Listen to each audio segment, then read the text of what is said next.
The wind tore across the plains like a living thing, dragging sand and cold air in wild spirals that scraped the skin raw.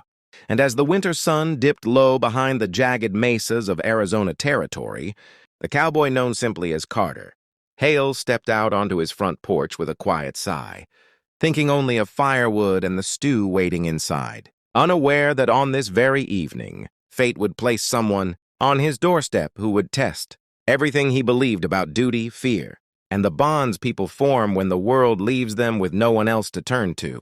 He paused, hand on the railing of his rough-hewn cabin, when he heard the faint crunch of footsteps through frost-stiffened dirt, footsteps too light for a horse and too hesitant for a trespasser with bad intentions. And when he narrowed his eyes into the creeping dusk, he finally saw her, a solitary Apache woman stumbling forward with the exhausted determination of someone who had run too far and carried too much pain, her dark hair tangled by wind, her blanket torn, one arm clutching her ribs as though each breath threatened to break her. And even through the distance, he could see the desperation on her face, the silent plea in the eyes of someone who had knocked on too many doors already and been turned away every time. Instinct made him rest his hand on the grip of his Colt, not out of threat but caution.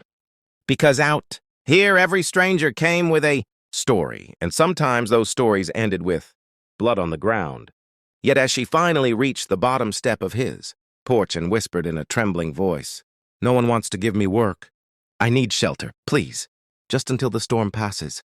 Carter saw not a threat, but a human being on the edge of breaking, and something in him, perhaps the memory of the family he once failed to protect, or the old code his father drilled into him about helping those who stood alone, compelled him to lower his guard and answer with a steady voice.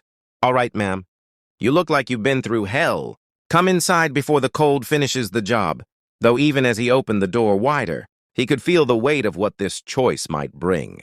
Because to take in an Apache woman in this part of the territory was to invite whispers, trouble, maybe even riders showing up at his porch demanding explanations. But he ignored all of that as he helped her across the threshold and felt how light she was in his arm, how feverish her skin had become.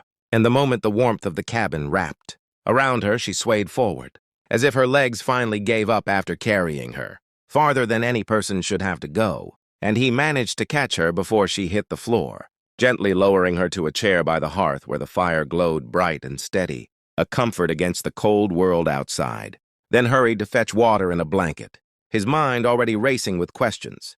Who sent her away? Why did she have no tribe with her? What danger followed her?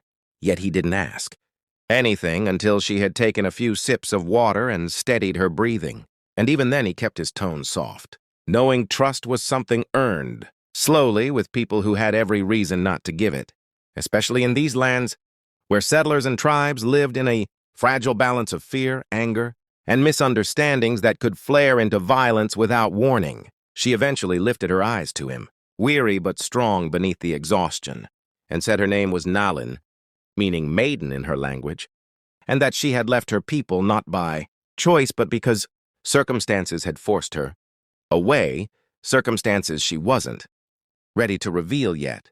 And Carter nodded, not pushing, simply offering stew, shelter, and space for her to breathe. And as the storm finally settled into the rattling whisper of night wind outside the cabin, something subtle shifted in the room, the kind of quiet understanding that forms when two strangers recognize the storms inside each other, and unknown to both of them this moment, this simple act of mercy would spark a chain of events that would shake the valley, test loyalties, and lead them both into a story greater than either one imagined.